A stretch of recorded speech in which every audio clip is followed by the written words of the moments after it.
So, the metaphor of the two arrows. So, this is something I use to explain how mindfulness can be useful for people who are experiencing something that is really quite difficult to handle, but is unlikely to just get better or go away. Something like living with chronic pain, living with a long term health condition, depression, anxiety, all of these things. So if you imagine yourself as being shot in the chest with two arrows, so one here, one here.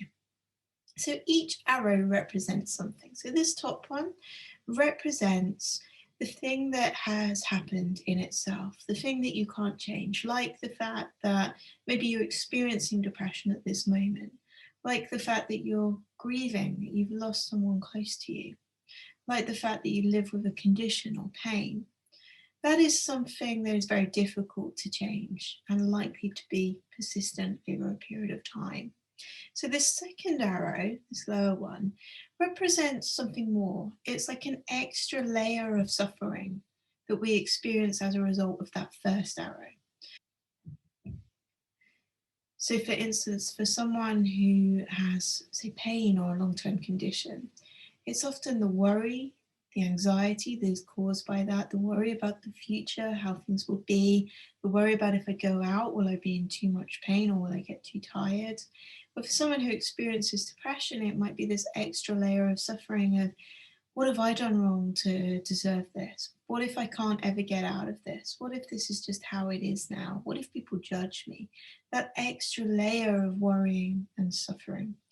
And when we're working with mindfulness, what we're really working on is this second arrow.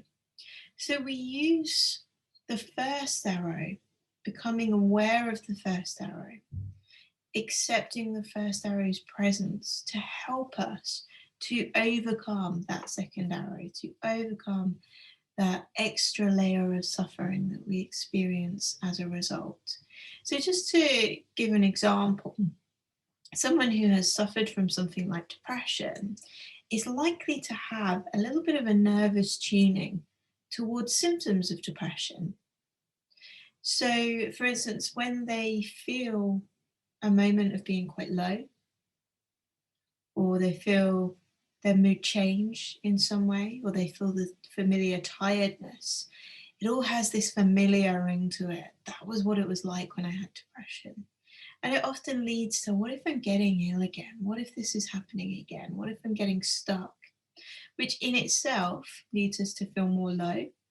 And then we end up in this kind of exhaustion funnel of things where we just start removing things from our life. Like it feels so tiring to think about that we maybe don't go out with our friends.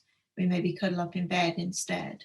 And then we get less of a life and less of those things that we call antidepressing activities, things that help us to feel better. So we end up being really attracted in our awareness and our attention to those symptoms of depression. But here's the problem: a lot of those symptoms are actually just everyday moods that we all experience. But when you've had depression, you often become hyper sensitive to them, hyper aware of them, and you hone in on them. So, mindfulness can help us to recognize those symptoms, to recognize them and notice them, and be with them for what they are, and let go of the extra layer of suffering, which can really help people to put a bit of space between them and what they're experiencing so that they can make a skilled choice of how they go forward, recognizing what would be helpful for them in that moment before that exhaustion funnel, that cycle gets worse and worse. Okay, so I hope that's helped. Feel free to leave comments or questions that you might have.